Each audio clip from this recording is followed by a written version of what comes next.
No one can make you feel inferior without your consent. Do one thing every day that scares you. Do what you feel in your heart to be right, for you'll be criticized anyway. The future belongs to those who believe in the beauty of their dreams.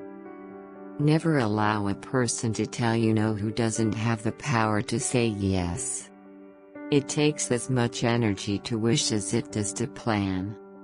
We do not have to become heroes overnight. Just a step at a time, meeting each thing that comes up, seeing it as not as dreadful as it appears, discovering that we have the strength to stare it down. I am who I am today because of the choices I made yesterday. Nothing has ever been achieved by the person who says, "It can't be done." Be confident, not certain.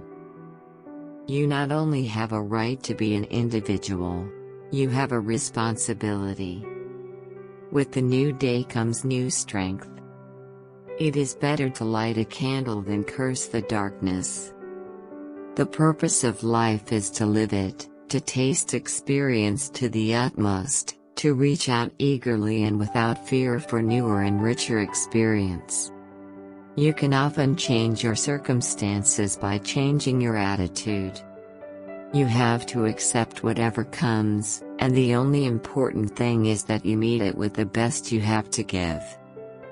Life was meant to be lived, and curiosity must be kept alive. One must never, for whatever reason, turn his back on life. Thanks for watching. Please subscribe, like, and share.